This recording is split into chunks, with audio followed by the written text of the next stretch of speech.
বাহিরের পরিবেশ যেমনই থাক না কেন ভিতরে থাকতে হবে মুরগি পালনের জন্য এমনই উপযুক্ত পরিবেশ যেখানে একটি মুরগিও স্ট্রোক করে মারা যাবে না। গরমের দিনে বিদ্যুৎ চলে গেলে ব্রয়লার মুরগি স্ট্রোক করে মারা যায়। কথাটা কতটুকু সত্যি? যদি বিদ্যুৎ চলে যাওয়া মুরগির স্ট্রোকের কারণ হতো তাহলে খামারিরা জেনারেটর ব্যবস্থা করার মাধ্যমে সেই স্ট্রোক প্রতিরোধ করতে পারত।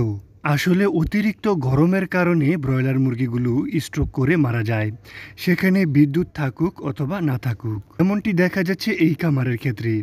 এইখানে বিদ্যুৎ থাকা অবস্থায়ও শুধুমাত্র গরমের কারণে মুরগিগুলো স্ট্রোক করে মারা যাচ্ছে। তবে আপনারাও আমার সাথে একমত হবেন যে বিদ্যুৎ যদি না থাকতো তাহলে আরও বেশি মুরগি মারা যেত, আর বিদ্যুৎ থাকার কারণে হয়তো মৃত্যুর পরিমাণটা কিছুটা হলেও কম হয়েছে।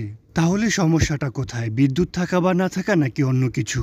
বিদ্যুৎ না থাকার সমস্যার সমাধান কিন্তু আমরা ইতিমধ্যেই পেয়ে গেছি, আর সেটি হচ্ছে বিকল্প ব্যবস্থা জেনারেটর। এবার আসেন তাহলে বিদ্যুৎ থাকা অবস্থায় অতিরিক্ত গরমে মুরগিকে কিভাবে হিট স্ট্রোক থেকে বাঁচানো যায়। প্রতিটি খামারেই কিন্তু বৈদ্যুতিক সিলিং ফ্যান ব্যবহার করা হয়, কিন্তু একটু লক্ষ্য করলে বুঝতে পারবেন সেই সিলিং ফ্যানগুলো কিন্তু আপনার খামারের পরিবেশকে মোটেও শীতল রাখতে পারছে না। বাহিরের পরিবেশ ঠান্ডা থাকলে ভিতরের পরিবেশ ঠান্ডা থাকে, আর বাহিরে পরিবেশ গরম থাকলে খামারের ভিতরেও পরিবেশ গরম থাকে। কিন্তু আমাদের যেটা চাই সেটি হচ্ছে বাহিরে পরিবেশ যেমনই থাকুক না কেন খামারের ভিতরে যেন মুরগির জন্য উপযুক্ত পরিবেশ থাকে। আর সেই উপযুক্ত পরিবেশটি তৈরি করার জন্য আমাদেরকে যেটি করতে হবে সেটি হচ্ছে বাহির থেকে ঠান্ডা বাতাস ভিতরে প্রবেশ করাতে হবে। আর সেই কাজটি করবে সিলিং ফ্যান নয়, বরং একজস্ট ফ্যান। একজস্ট ফ্যানের কাজ হচ্ছে বাহির থেকে ঠান্ডা বাতাস খামারের ভিতরে প্রবেশ করা এবং খামারের ভিতর থেকে অ্যামোনিয়া গ্যাস সহ গরম বাতাস খামারের ভেতর থেকে বাহিরে টেনে বের করে দেওয়া। আর এভাবেই একজস্ট ফ্যানগুলো খামারের ভিতরের পরিবেশটাকে সবসময় শীতল রাখতে সহযোগিতা করে।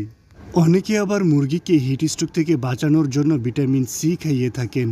তবে এই খামারের ব্যাপারে যদি বলি, 50 ফিট বাই 10 ফিট এই খামারটিতে 4টি একজস্ট ফ্যান ব্যবহার করা হয়েছে।